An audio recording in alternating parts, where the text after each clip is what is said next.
Bruce, and we're going to talk about some interesting HR and employee experience topics. So Bruce, can you start off by telling a little bit about yourself? Certainly. Thank you, Alan. I'm Bruce. I lead digital HR and people analytics globally for Solvay and also the employee experience. Yeah, and you've done quite a big project in employee experience. Can you tell us a bit about how that got started, that project? Yeah, it's a really good question. And it's not something that we anticipated up front. We're going to do something around employee experience. It really started, I would say, in September last year, where we decided to say we're going to create our own employee application. We're not going to buy it from a big Workday or SuccessFactors. We created our own, and we started what we call a studio, where we put 15 people together from different backgrounds, IT, HR, the business, employees, of course, from the business, legal, for 12 weeks together, where we really created our minimal lovable product of that tool. And actually from that came the realization that this way of working is actually really amazing. People were 100% fully engaged. And so we said, well, this is really bringing an experience for an employee. How can we actually do this much more so that it's not touching just 15 employees, but all of our employees ultimately? Yeah, so you tried scaling that a little bit. And where are you right now? What came of the project? Because the minimal lovable product was in November or something like, right? So end of December we had our minimal lovable product. In January we launched it to 400 early adopters. Today we have 1,200 early adopters who have the full version, and we have 14,000 of our employees who have, let's say, 50% of the version as now. And we're now building version 2. July 1 we should have all of the employees at Solvay on the new, much stable, faster and better version. Now this is just about the application U that we've built, which is the employee app. The way of working to build other apps, not just for HR, but for other departments, for business units, and where we co-create with clients. That approach we're now scaling, and we now have 3 studios, also one in the US, one in Asia, and then one in Brussels as well. And so those other projects, they're not necessarily HR projects? Exactly, no. And what is HR's role in those projects then? It's the way we work. It's ensuring that we work in a different way, meaning less hierarchy, you're really empowered, you're in the studio for 6 weeks, 12 weeks, fixed time period. Why? Because then you need to make decisions much faster, but you're also empowered to make those decisions much faster. And therefore you can really build something much, let's say 5 or 10 times faster than we used to do. And concretely, does that mean that HR is some sort of scrum master in those kind of projects? Do they orchestrate the process? We have scrum masters, because we indeed work with a certain methodology. There's daily stand-ups, there's a sprint review, and we work in 2 weeks sprints. And so we're working with external people today who are scrum master or developers, because we don't have that yet in-house. We're building our competencies in-house. So it's not that HR suddenly becomes the scrum master. No, our role is more to be an architect for it, making sure those locations happen, making sure the methodology is respected, and working very close with our IT people, our digital people, really in a collaborative effort. And can we go back to the minimal lovable product, as you said it? What's in such a product? What are the features that you build in such a first product? Obviously, it's different for every company, right? But I want to know what's in it for Solvay. Yeah, it's a great question. First feature, feedback. So it's 360 continuous feedback. You can ask for a feedback, you can receive a feedback, quick feedback or in a structured way. And you receive the feedback, you're the only one who can see the feedback because we want to preserve confidentiality, and it's a focus on development. That's feature 1. Which is really also, by the way, it's important because it's really revamping the way we work together, of course, building a culture of feedback and a continuous discussions that we have between employees, managers, and in a more 360 way. That's feature 1. Feature 2 is that you have a profile about yourself and about your colleagues, a bit like an internal LinkedIn. but that you can also search people based on skills, languages, etc. So if today I'm looking for a data scientist who is sitting in Asia and speaks English, I can type that and I will see the 5 names of my colleagues. Whereas now I have no clue where everybody's sitting. We have 25,000 employees. You can't know everybody. So search is a profile, and search is a second big feature. A third big feature is everything around personalization. You receive personalized internal jobs, internal projects, and personalized learning. Yeah. So if I receive a lot of feedback from my colleagues that I can improve. Was that in version 1, personalized learning and personalized jobs?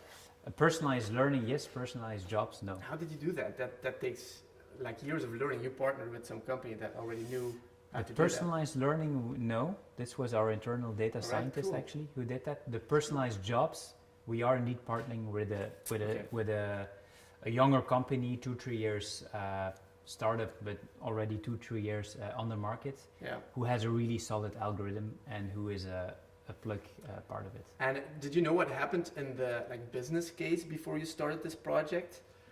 What were the biggest arguments for the company to start such a project? Yeah. Well, the business case was initially we need a much more new system. We have SAP on-premise. So you really started with the question, we need a system, and not there's a new culture that we need that kind of stuff? Well, it's interesting. When I joined a year and a half ago, that was for 3 years, that was the business case that was not approved. And then when we start, we say we need to start from a real critical need of what do our employees need. Our employees clearly said, we need feedback, we want to work more in project mode, we want more personalization.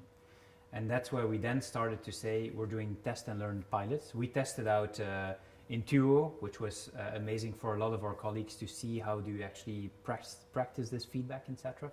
We tested out a few other startups as well.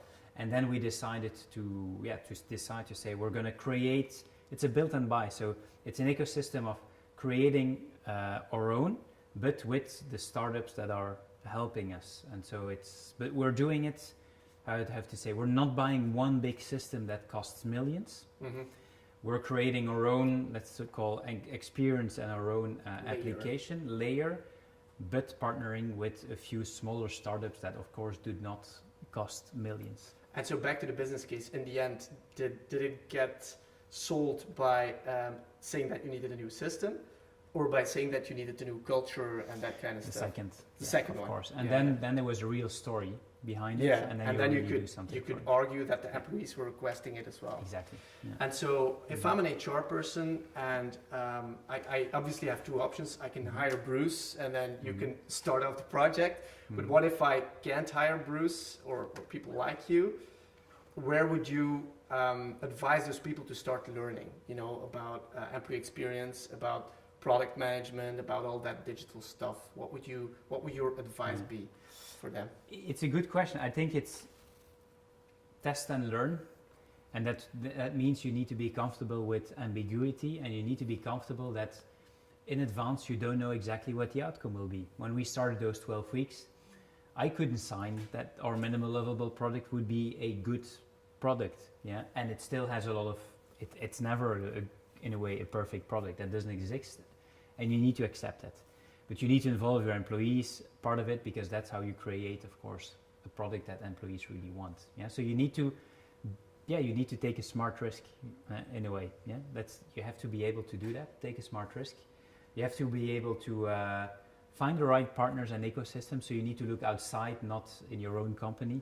You need to go visit the startups, talk with them, and build a vision together. So I would say go to the outside, take a smart risk, and make sure you have a vision where you want to go, and you involve everybody internally, IT, legal, and your employees and your business. And I feel like culturally or by habit or by training, people need a lot of certainty. Mm-hmm. And in these kind of projects, the certainty doesn't come from the outcome, because as you mentioned, the outcome is completely unclear. The certainty comes entirely from the process behind. Like you have Scrum, we mentioned Scrum before. So what was your process? How did you get there? Did you have weekly meetings with your HR leader about the progress? Did you have sprints? How did that work? So we applied more of that Scrum methodology. So the 15 people in those 12 weeks, We worked in 2 week sprints, so we had 6 sprints of 2 weeks, meaning creating 6 features, in 2 week sprints. We had our daily stand-ups so that there's really direct coordination. We worked with Slack and no emails, and the team was really empowered to make decisions. And what's really important is to have a product owner who is empowered also to make the trade-offs when needed. So I felt very much empowered by my boss, our head of HR globally, and she gave me the trust and autonomy to do that. And I had short touch points with her to also, on the really critical decisions that you have to make, of course. And that's the process when you're already building, but even in the research phase, did you have a process for yourself? Because you were researching, and that must have taken a lot of patience from your boss. Like, what is he doing all day? He's researching, he's going outside, he's doing this, he's doing that. Did you have some sort of system for that?